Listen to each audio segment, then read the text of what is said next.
4名男女在森林中无意间发现了一个隐藏的小型天坑，他们无法抑制好奇心，最终一个接一个地潜入了这个水下洞穴。但他们忽略了洞穴潜水中一个至关重要的事实，他们没有携带生命线一般的导向绳。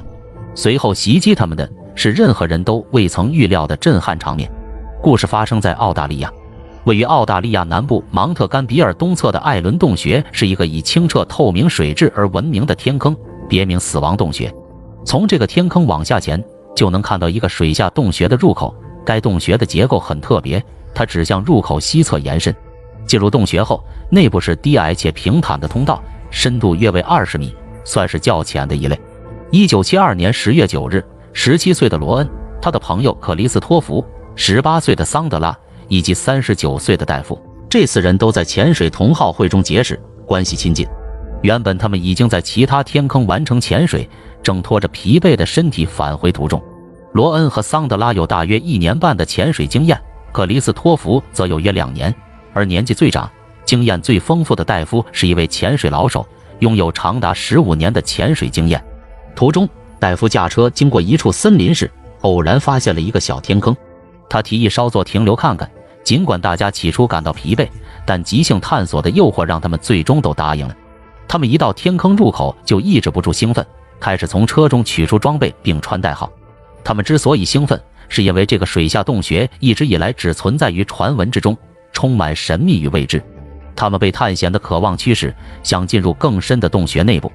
首先下水的是戴夫，随后其余3人也相继潜入，但他们犯下了致命错误。尽管他们携带了足够维持40至50分钟的氧气瓶，却没有携带导向绳。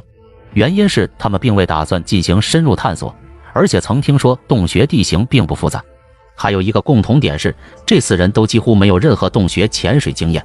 他们熟悉在海洋或湖泊等开阔水域潜水，但对如洞穴这类封闭空间中的潜水经验几乎为零，也未意识到相应的风险。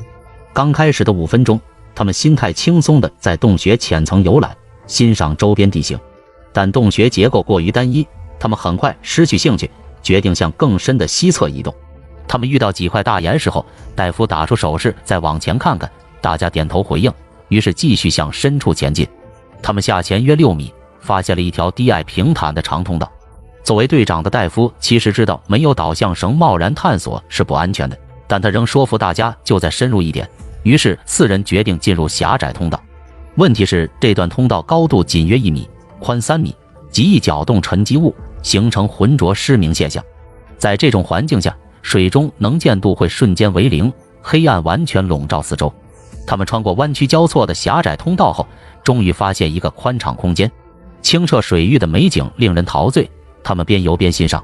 当时他们的氧气仍充足，但当罗恩回望来时的通道时，大家立刻陷入恐慌。他们来时那段狭窄通道已被沉积物完全覆盖，能见度归0。他们在通道中扰乱了底部泥沙，整座洞穴迅速被悬浮物填满。罗恩意识到情况危险，提醒大家必须尽快离开，因为随着时间推移，沉积物会进一步掩埋路径，使他们彻底迷失方向。但一切已无可挽回，他们试图返回出口，却只让沉积物搅得更厉害，整个空间被厚重浑浊的悬浮物笼罩，陷入完全黑暗。手电筒即使对着眼前也什么都照不见，漆黑如墨。接下来的30分钟，4人拼命寻找出口，但毫无结果。罗恩在寻找过程中撞到某人，那人是戴夫。他们试图一同寻找出口，但不久便再次失散。在可怕的局势中，潜水员们仍尽力保持冷静，努力寻出路。罗恩听到了附近有人敲击氧气瓶的声音，以及调节器漏气的嘶嘶声，但这些声音也很快消失了。时间流逝，罗恩感觉生还的可能性越来越低。即便如此，他仍未放弃希望，继续向前游去。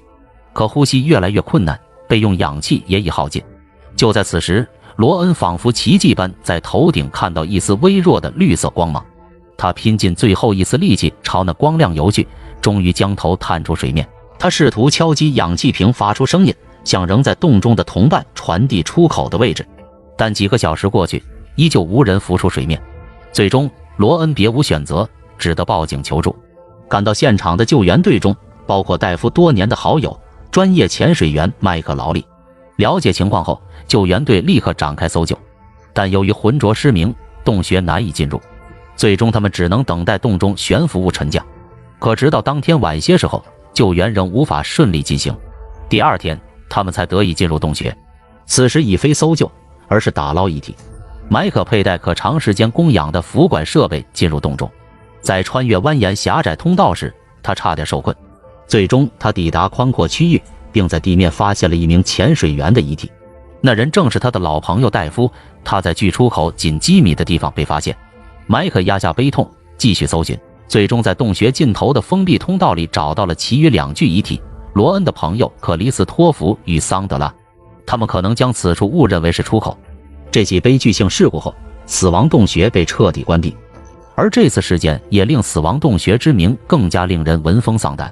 然而，如果遵守几项关键的安全规则，这场悲剧是完全可以避免的。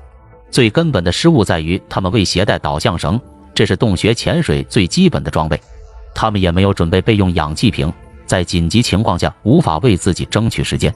此外，他们4人均未接受正式的洞穴潜水训练，对于浑浊失明的应对及洞穴潜水的危险性毫无认知。一场原本结束潜水返程途中的即兴小探险，因轻率的决定、缺乏导向绳和浑浊失明等多重危险，最终酿成惨剧。今天的故事就到这里，我们下期再见。